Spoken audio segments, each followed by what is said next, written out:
How many of you are happy to be here today? Well, this topic that I've chosen is very similar to last week, the shift. And this topic today is about taking responsibility for success in 2026. Responsibility, the root word for responsibility is respond, or the ability to respond. Like Eunice was just giving the recap, and there's a lot of challenges in life. And if you're going to move to the next level, you have to respond. You have to develop the ability to respond. And so that's what we're talking about today, taking responsibility or finding the ability to respond to come to a newer level. So the lesson aim today is just practical tips for a better life. How many of you want a better life in 2026? All right, every hand went up. I'm so happy to see that. I want to read something by John Maxwell. If your habits don't line up with your dream, you either need to change your habits or change your dream. So which one do you want to change? Do you want to change your dream or do you want to change your habits? Habits. Okay. That makes it very clear, isn't it? That was by John Maxwell. So there is a very common statement, and it's not really attributed to any one particular person, but the thought is change your habits, change your life. And I think you remember one time we crossed our arms. How many of you can cross your arms now today? Cross your arms. All right. You have a habit. Which arm is on top? For me, my right arm is on top. Now go the other direction. Okay, how do we do this? That's how hard it is to change your habits right there. We have to make an intentional effort because we have a habit of how we do things. We have a habit of how we respond to each other. Maybe when there's a little stress, we have a habit of how we respond to our spouse. We have a habit of how we respond to our children. We have a habit of how we respond to our workers or our boss. And so before we can change our habits, we have to know which habits need to be changed because not all habits are bad. If you get up in the morning and you wash yourself and you get dressed and you read the Bible and you have a prayer, those are good habits. We don't need to change those. So number 2 says, recognize what's not working as well as you wish it was working. And then I broke it down into 3 things. Your relationship with God. Are you happy with your relationship with God? If you are, you're going to feel comfortable. You're going to have some assurance. You're going to have love for God. You're going to have faith in God. You're going to believe that God is helping you. But if you're not so comfortable, I can name 2 things that you're probably going to have. You're going to have some fear, and you're going to have some guilt. People who live in fear and guilt, can they be successful? Not really. No. So integrity is incredibly important. Integrity just means doing the right thing. I have a statement that I found today. I put it on my phone. I'll find it here real quick. And it's about integrity.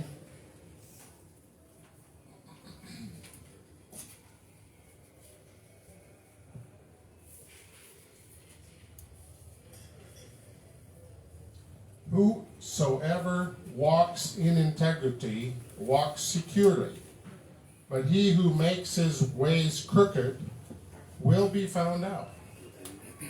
And that's what you're fearing. That's found in Proverbs 10:9. Proverbs chapter 10, verse 9. If you walk in integrity, honestly, you're doing your best. Then somebody comes and says, I don't think that you're doing the right thing. You say, okay, what have I done wrong? You don't have fear and you don't have guilt because you were doing your best, right? But if you're sneaking and you know you're doing something wrong, Then when somebody comes and says, I think you're doing the wrong thing. No, I'm not doing the wrong thing. You're just so picky with me. Why are you questioning me? I'm shocked. Why are you questioning me? You see, you're twisted around.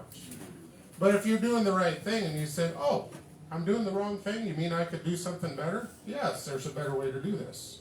When I was in Uganda one day, the children were trying to pick some fruit off of a tall tree. They were throwing stones. Throwing stones.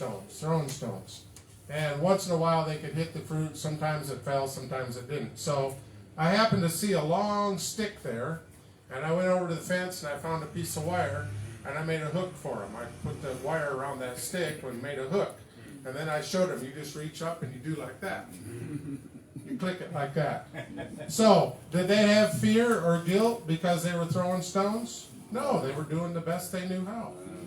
Then I said, hey, there's a better way to do this.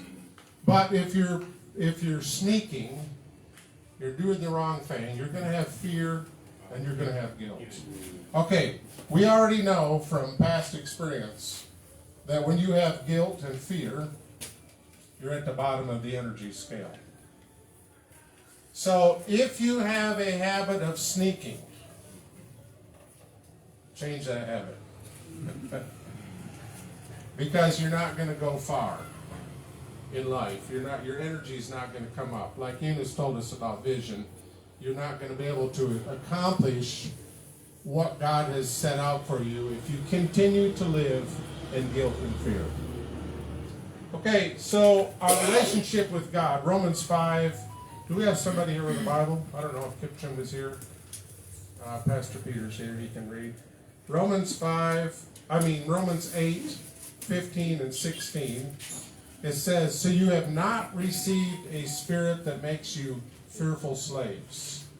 When you begin to walk with God, you're no longer a fearful slave. That's when you're walking with the devil, when you're a fearful slave. Devil worshipers always have fear.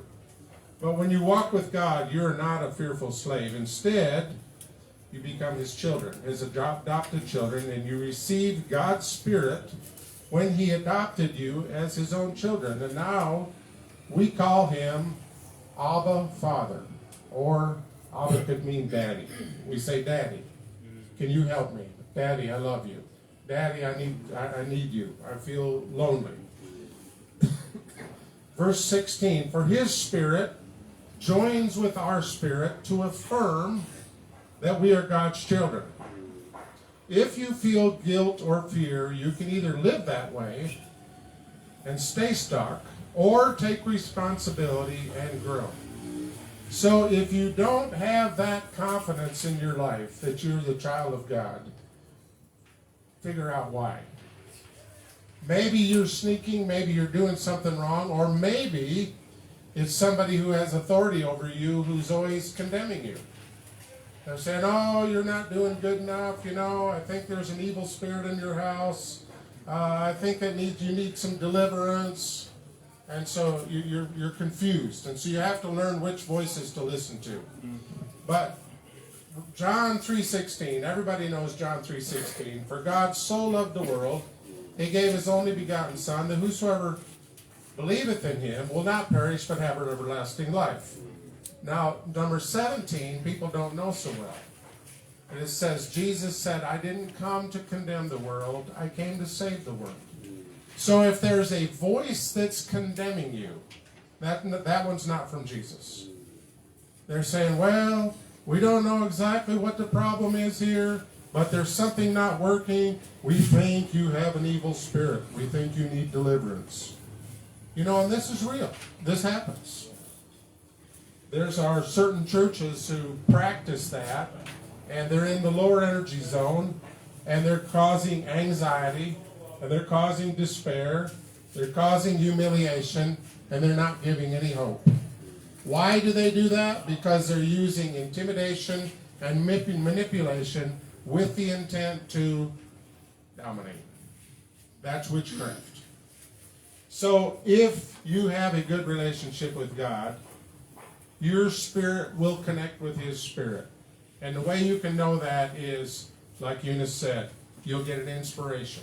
You have a problem, and inspiration will come into your mind about how to fix the problem. You have joy, you have peace, you have thankfulness. There's fruits of the Spirit: love, joy, peace, gentleness, goodness, faith, temperance. And so we grow in those things. It's just like a small fruit. I think Pastor Peter was talking here in the first lesson. When a child begins to walk, they fall down. That's normal. Do we condemn them for falling down? Oh, you shouldn't fall down. You're a very bad baby. No, we don't do that. Will the baby even learn to walk if you keep condemning them all the time? No, they'll finally just lay down. We say, oh, come on, you can do it. Oh, you tripped a little bit. It's okay. Get back up. You see? And that's the way we should be with each other. Some of us are new believers. And so we should expect sometimes people are going to fall down. Do we condemn them? No. Condemnation is not from Jesus.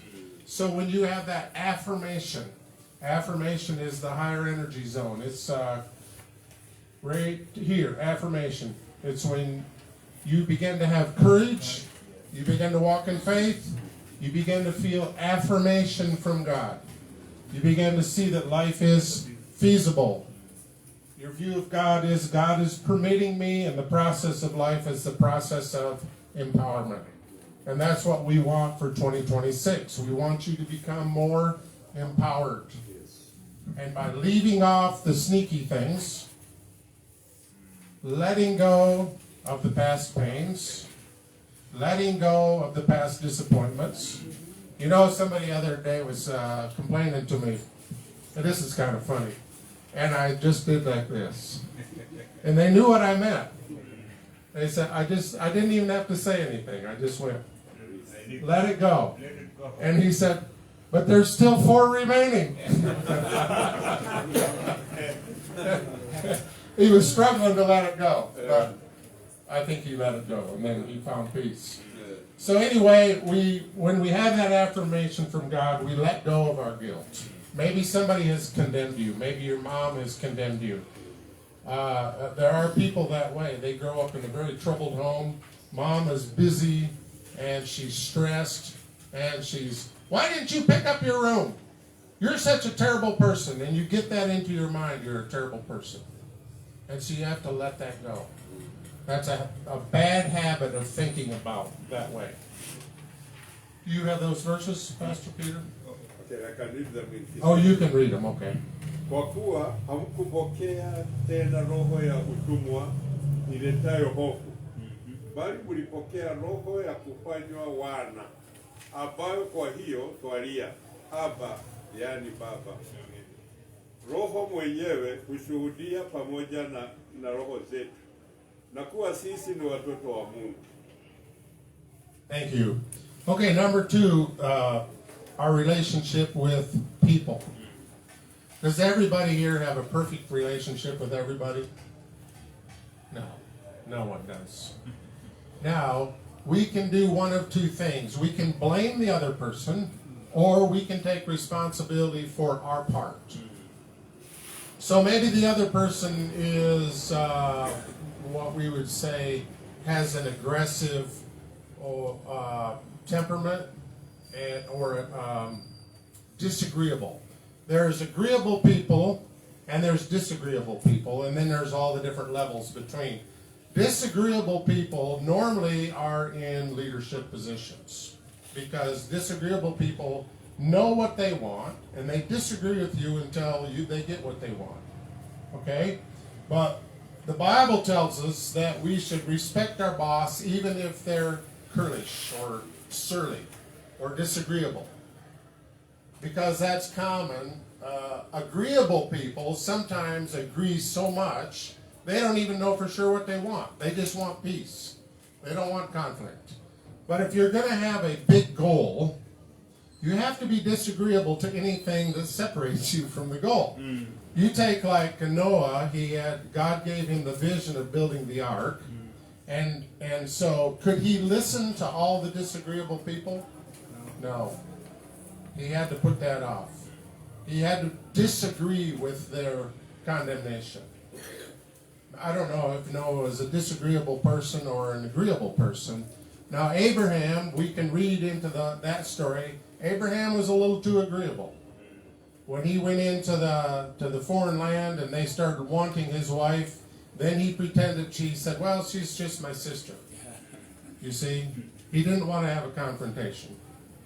And somehow God forgave him for that and still called him the father of faith. And so with your relationship with people, you have to ask yourself, what's my part? Okay, we've had a disagreement. Was I too demanding? You know, in this other lesson we taught about persistence versus demanding. A persistent person uses wisdom.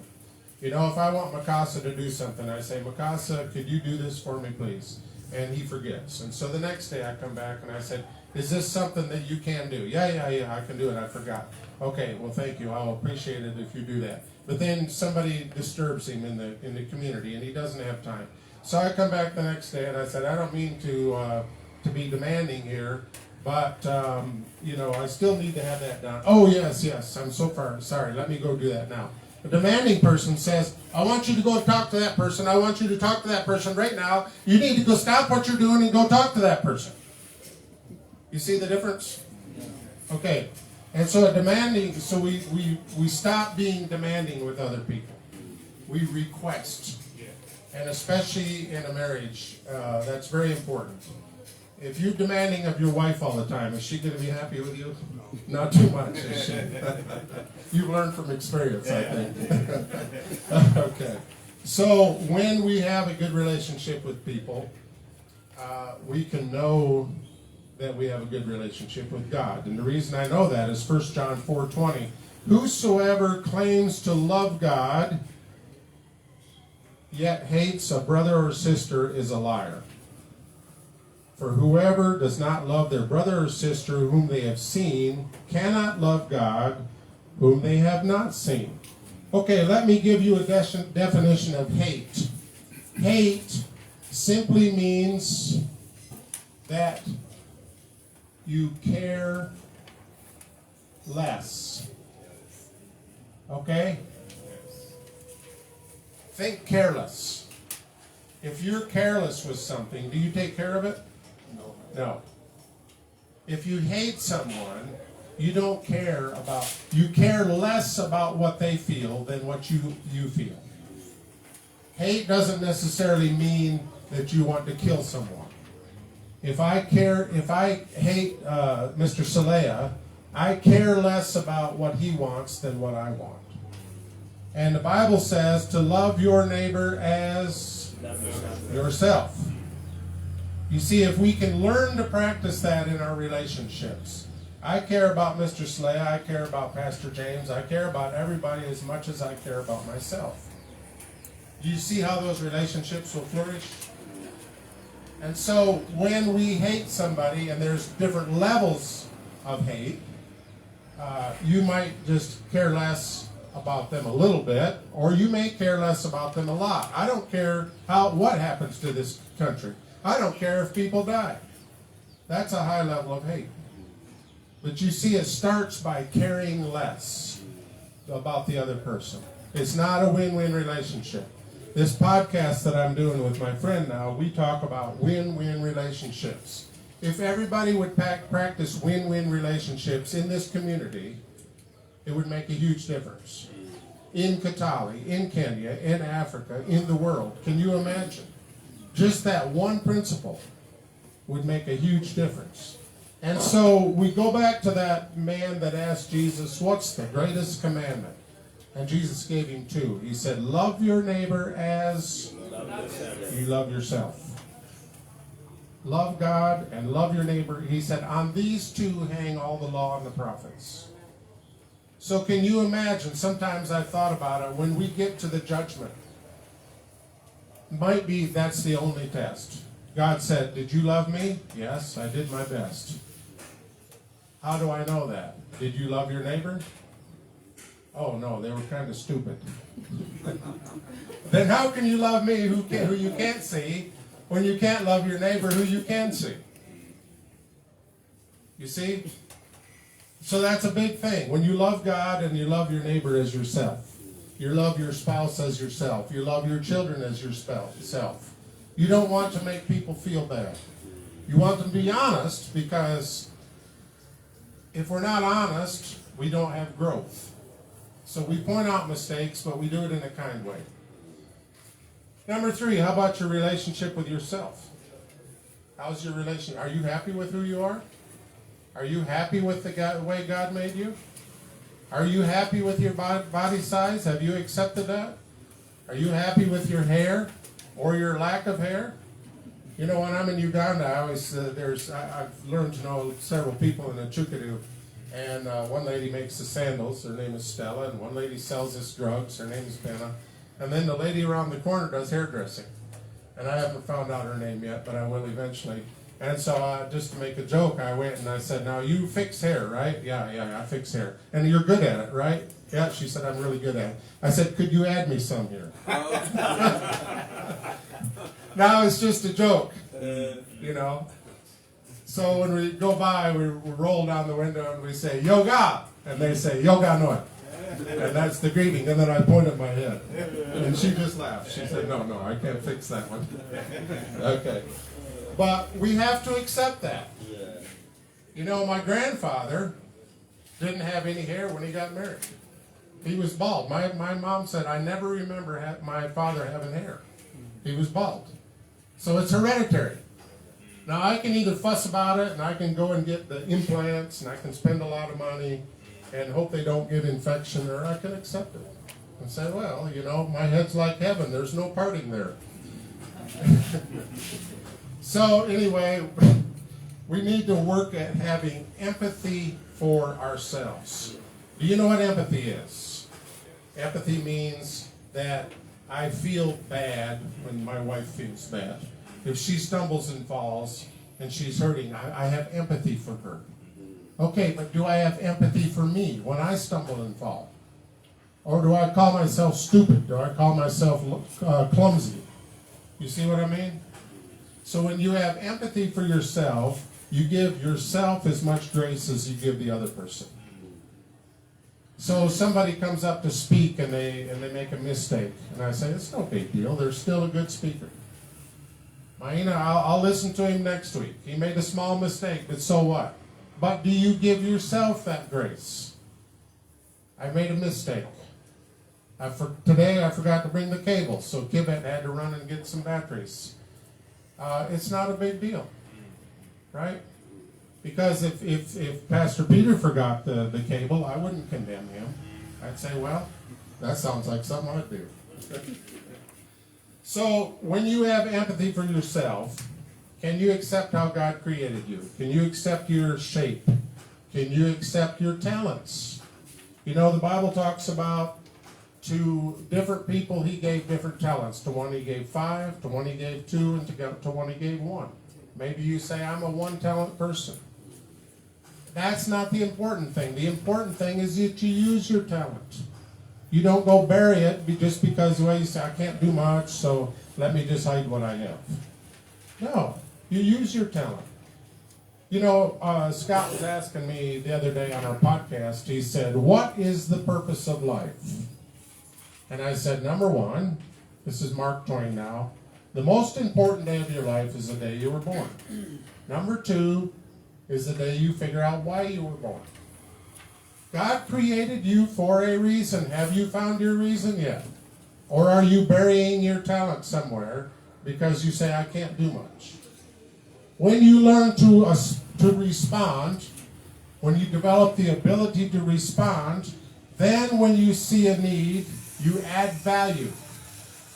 And everybody can add value. When I first came here to Africa, and I've told this story a lot of times, but that was my awareness moment. I became aware that if I add value, I will become valuable. And if I become valuable, people will take care of me. Now, as I drive through the city with my motorbike, people are saying, "Hi, Proof, hi, Papa Proof, hi, Stuart." You know, motorbikes drive up beside me, they visit a little bit, they drive on. A lot of people know me. I don't think I have fear here. You know, my children asked me when I was in the U.S., are you safe in Kenya? I said, look, I think I'm pretty safe. I think if somebody tried to harm me, I'd have a lot of people sticking up for me. Okay?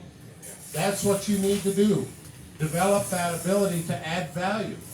Add value to your home. Add value to the place of business. And when you develop that ability to respond in such a way that you add value, you start to feel good about yourself. Yeah.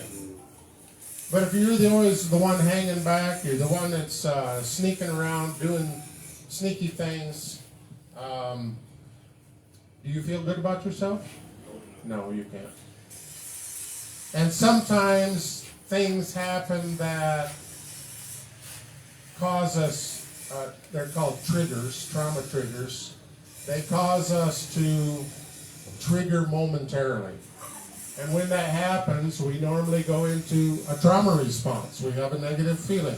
We start to feel like we want to run away, or we overthink. That's flight.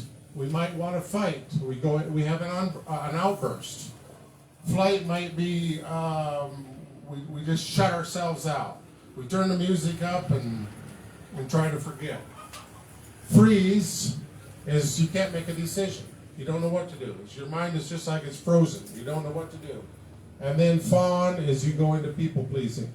You lack boundaries. You just give in. You do whatever you have to do to get along. So as we progress into 2026, let's analyze what happens to me when I get triggered.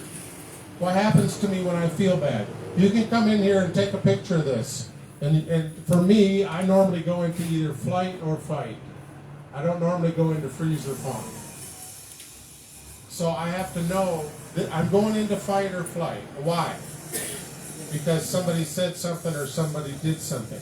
Okay, now am I going to blame them? No. I'm going to take responsibility. Even if they're being difficult, let them be difficult. I can still be the right kind of a person.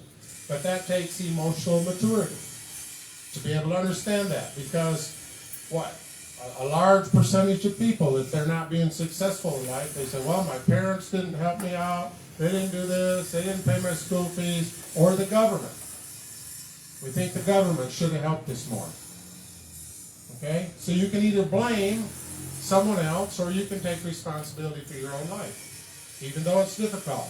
There is a man that's born completely whole. He went through life, he got into an automobile accident, and they had to cut off both legs. He can either lay there and be sorry for himself, or he can say, let me have a life. Let me do what I can. Helen Keller was a lady who was born not only blind, but she was born deaf. She was born that way. So she had a lot of trauma because she was always in fight, flight, freeze, or fawn. She couldn't hear, she couldn't communicate, she couldn't see. Then a lady dedicated her life, a lady who had overcome some of those things herself, and she began to teach Helen Keller how to live successfully. Helen Keller went on and became a very, very inspirational writer. Can you imagine? She overcame a lot of obstacles. Now, do you have obstacles compared to that? No. We can all see and we can all hear. So we can either blame others for our lack of having a better year this year, or we can take responsibility and fix that problem. Somebody mentioned today about falling down, and reminded me of a verse in the Bible. It's Proverbs 24:16. How many times does the Bible say a good man will fall in a day and still get back up? Does anybody know? See, most of us are taught that a good man never falls. But the Bible doesn't say that. How many times can a good man fall in a day and get back up? 1, 2, 3, 4, 5, 6, 7. A good man will fall 7 times in a day, but he'll get back up. You know, I've asked people, there's a man now that was a very, very famous writer, and he wrote about what's so amazing about grace. His name was Philip Yancey. Now it comes out that he was living in a sin while he was going out and preaching and writing books and inspiring people. And he came finally and he confessed. He said, look, I can't live this way anymore. I've done the wrong thing. I want to step down from my ministry. And there's people condemning him now. They say he's a terrible person. But his words were still okay. Matter of fact, now he's showing what's so amazing about grace. Is anybody here perfect? No. So then why do we demand other people to be perfect? Think about that one a little bit. We all have some spots in our life that need the grace of God. Do we allow for that in the other people? Do we throw away everything that Mikasa says because he has one weakness? No, Mikasa's still in a good place. Do we throw away everything Pastor James does because he might have a weakness? No, he's still in a good place. It takes faith in God to fill your purpose when you understand your own weakness.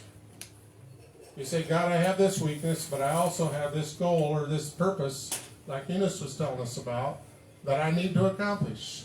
I'm going to try to overcome my weakness, but if I can't, I'm going to achieve my goal with my weakness. Paul had what's called a thorn in the flesh. What did God finally tell him? My grace is sufficient. I'm not taking away that thorn because it keeps you humble. That's hard to accept. But when you accept that, you start to make progress. You start to say, God, I'm sorry. I stumbled, but I'm going to get back up. But the religious mindset, I was talking to a person one day about Abraham in the Bible, and he said, I don't even know if Abraham was a Christian. Well, what does God say about him? God said he's the father of faith. Who are you to say he's not even a Christian? How about King David? Did King David make some mistakes? Yeah. He made a lot of mistakes. A lot. Serious mistakes. Yet he was a man after God's own heart. Why? Because he kept believing, he kept getting back up. So in 2026, if you make a mistake, what do? You jump back up. You keep moving towards your goal. You change your habits. Okay, so humility means coming into agreement with God. God, I agree that I'm a flawed person and I need your help. Pride is a clenched fist. It says, I did the right thing, this other person messed me up. I did the right thing, God, but you created me wrong. You didn't give me enough ability to do what I need to do. When you have a big dream or a big goal, you never have enough. That's why you need God. But with God, you can accomplish what you're supposed to accomplish. And when you accomplish what you accomplish, you give the credit to God. You say, I didn't have enough, but God helped me. You see, you don't become lifted up in pride. Number 3, make a decision. Do you want to blame someone else or take responsibility? We've been talking about that. 2 Corinthians 5:10. For we must all stand before Christ to be judged. We will receive whatever we deserve for the good or evil we have done in our earthly bodies. Oh, finances. I missed one. Let me finish on this and I'll go back. So, supposing Bishop Wasiki's people are at the judgment. He's back here. That's why I'm using him. And God says, I can't let you in because you've done the wrong thing. Well, it was Wasiki's fault. He taught me wrong. Is that going to work? No. We will all stand before the judgment. And Wasiki will stand before judgment. And he can't say, well, it was my bishop's fault. My bishop told me I had to run my church this way. Is that going to work? No. It's not going to work. Maina pointed out, I missed one here, number 5, our relationship with our finances. If you're having financial problems, you can usually trace it to one of two things, overspending or under-earning, or a combination of those two things. You go into a new country and you're trying to find a job, you're probably going to have some financial stress. because you haven't developed the ability to earn as well as you could. And maybe in 2026, we're going to say, I want to change my habits to add more value to my boss or my community or my business. You know, there's people who just go out and do the same thing every day and every day and every day, and they expect different results. Is that going to work? No, that's the definition of insanity. You do the same thing, the same way, every day, and you expect someday it's going to magically, it's going to work for you. No, that's silliness. So if it's not working for you, figure out why it's not working. Maybe I need to increase what I'm doing.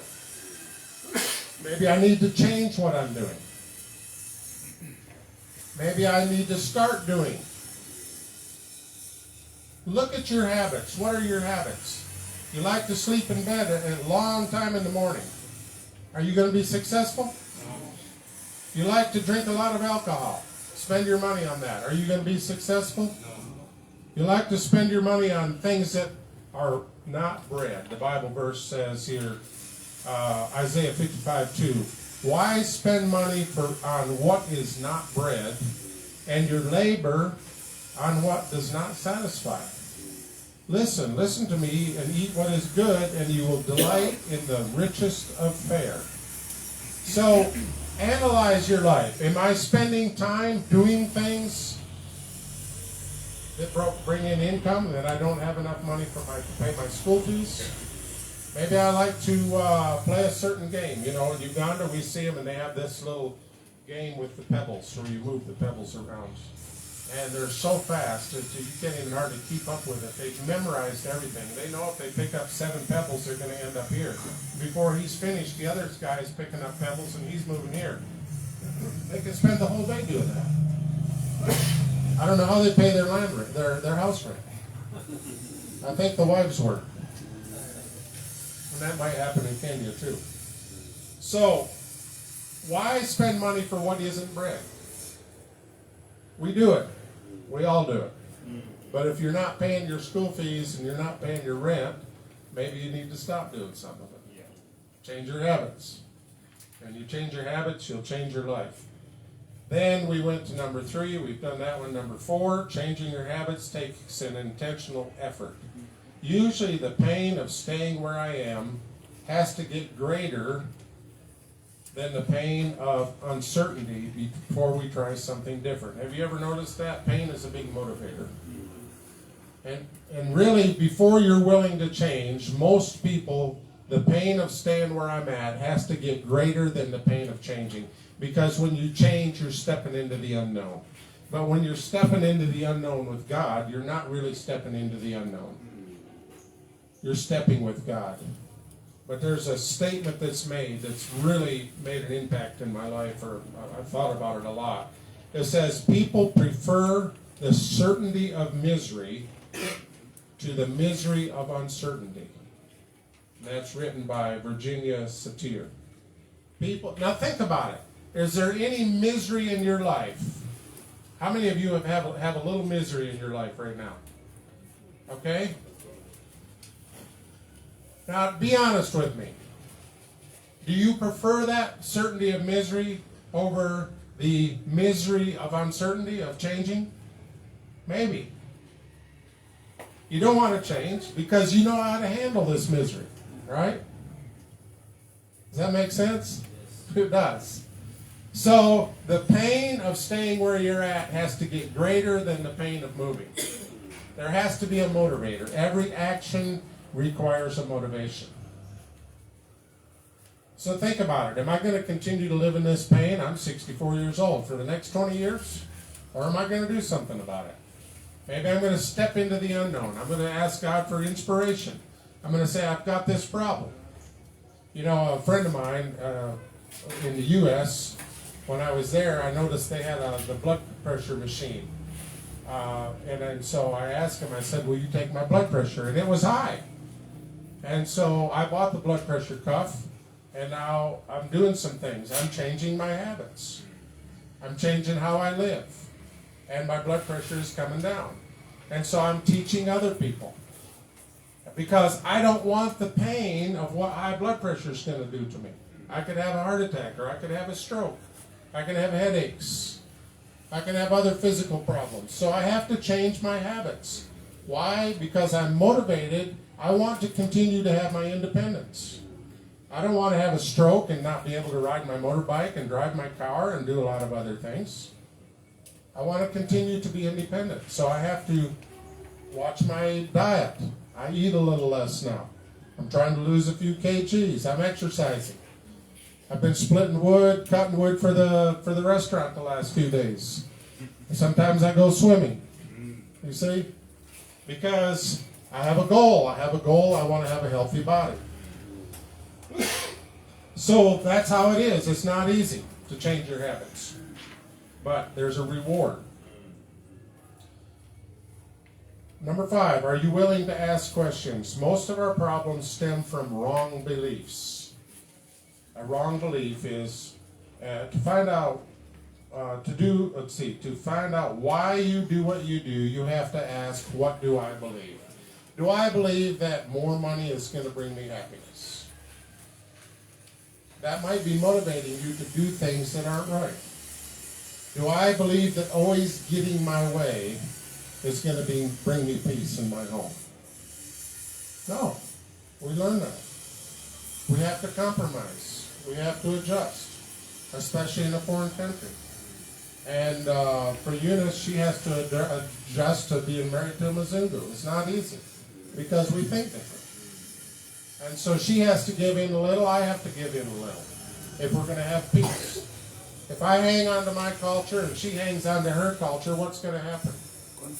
We're going to have conflict. So we both have to adjust. She's becoming more Mzungu, I'm becoming more African. So it's a good thing. We're blending cultures, and that's really what being a Christian is all about. Yes. We should be able to work with anybody who believes in God. Right? We blend. We change a little, we give a little, they give a little. We look at things from their viewpoint, they look at things from our viewpoint. You see? But that's not easy. I'm not saying that's an easy thing, because I've grown up with the idea that if you're not 5 minutes early, you're already late. Kenyans don't have that idea. Let me just stop there. Kenyans don't have that idea. So sometimes I ask you, I said, somebody said that we're supposed to meet at 10, but what time does that really mean? Oh, for that person, maybe if you can be there by noon, it'll be okay. Like, wow, okay, so I have 2 more hours. If I go there at 10, I'm going to be very frustrated. So, time management is a big one. Do you believe that it's important to manage your time in the morning? When you get up, do you have a checklist of things that you want to accomplish?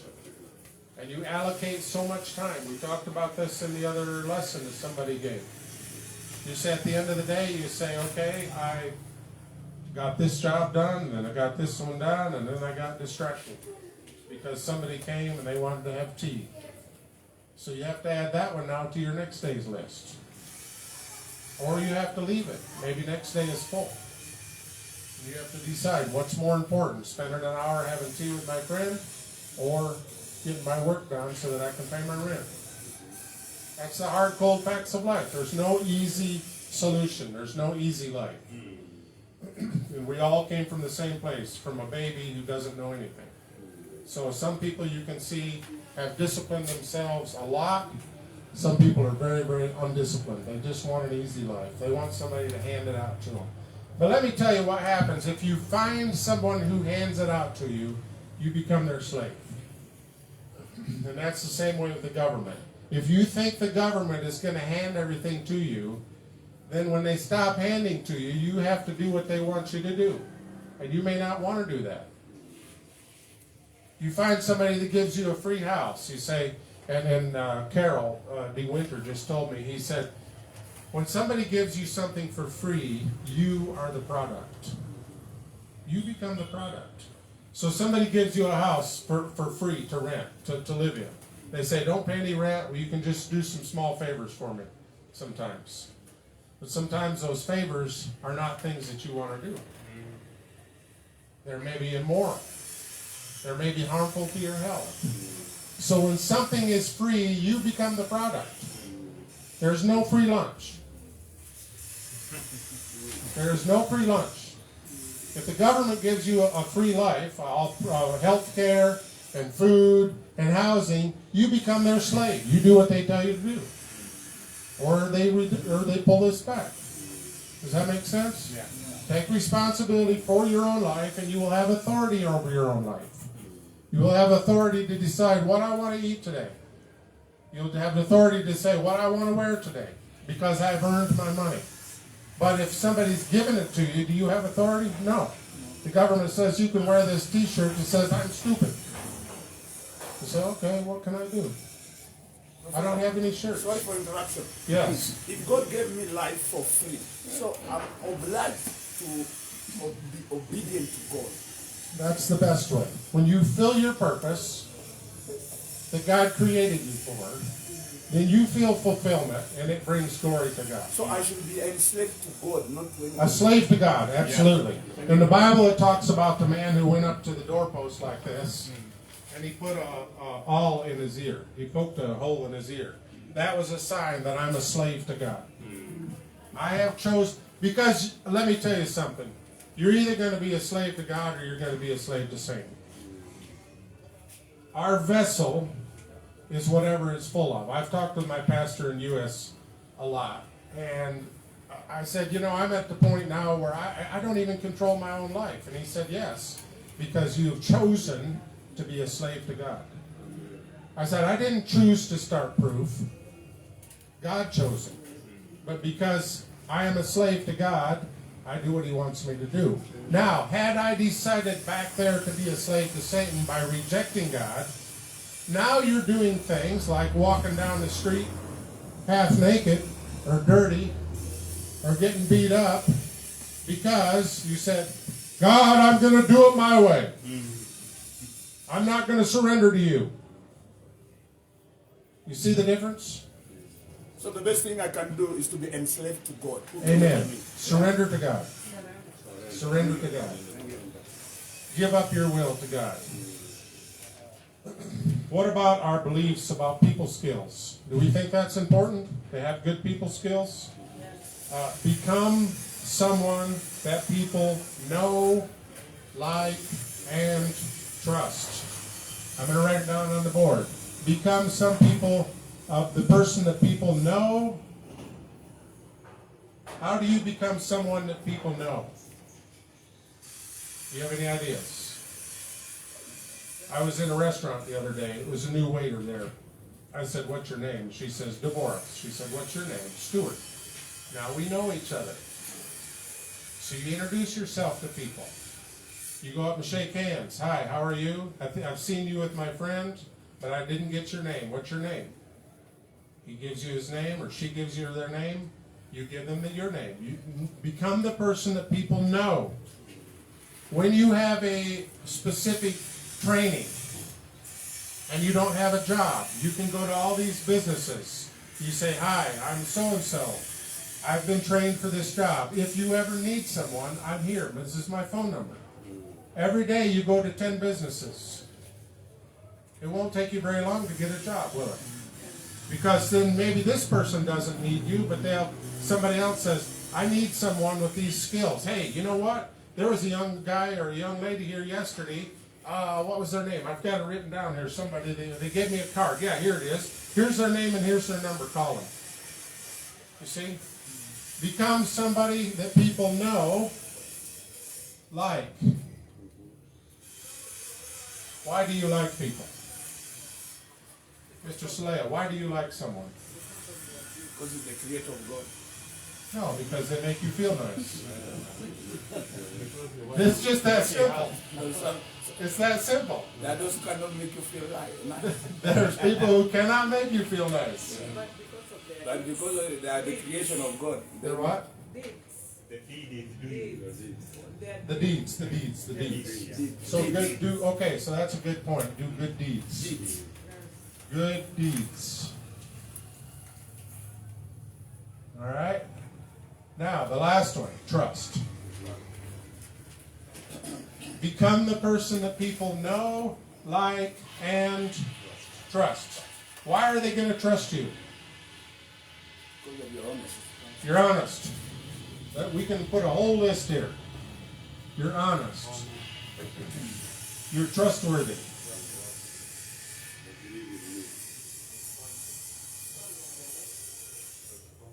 Responsible.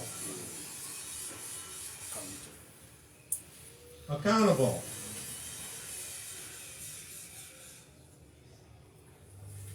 Become someone that people know, like, and trust. That's your goal for 2026, and you're going to be more successful by the end of the year. Amen. All right.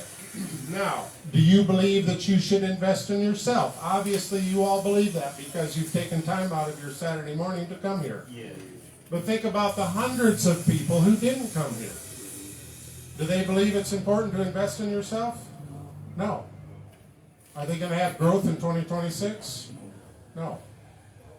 They do the same thing over and over and over and expect a different result, and that's by Albert Einstein's definition, the definition of insanity. If you want to be insane, do the same thing over and over every day and expect a different result. Do you want to be insane? No. None of us do. Number 6, self-discovery takes a very high IQ. Why? Because we don't like to see ourselves like we really are.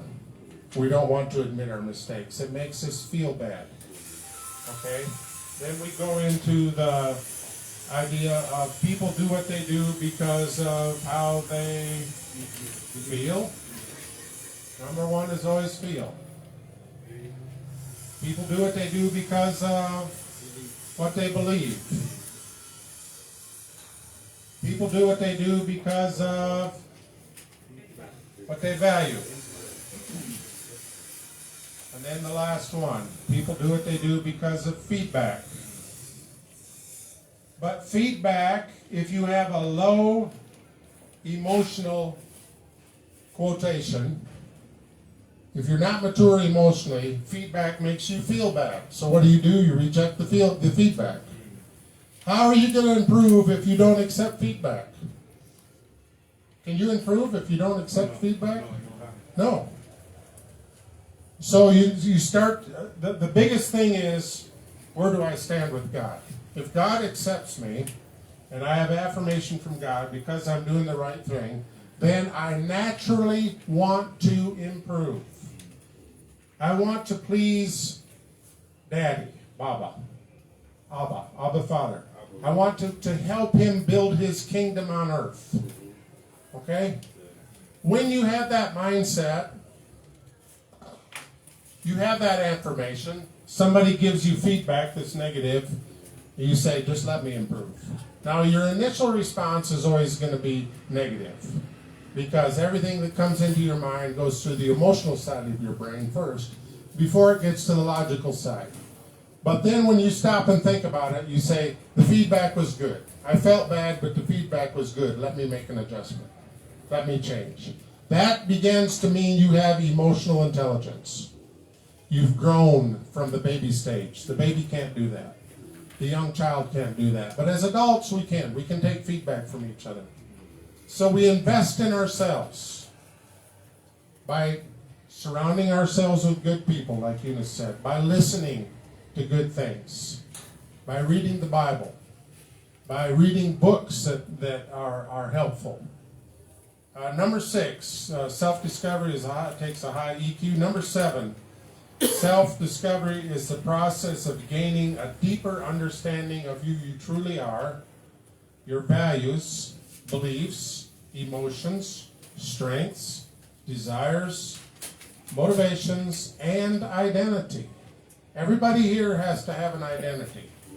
When somebody comes and asks Maina, what do you do? He says, I'm a retired teacher. Okay, what are you doing now? I'm a follower of Jesus Christ, and I do whatever he wants me to do. On Saturdays, I go doing jiggers. I'm the jigger guy. I help people who are suffering. That's part of his identity. If you don't have an identity, who are you? You're nobody. What do? Nothing. What are your interests? Nothing. Do you have an identity? No. It's very important to have a good identity. Okay, so as we're wrapping up here, reflect on what works for you and what doesn't work for you. And that's what we were talking about earlier. Accept yourself.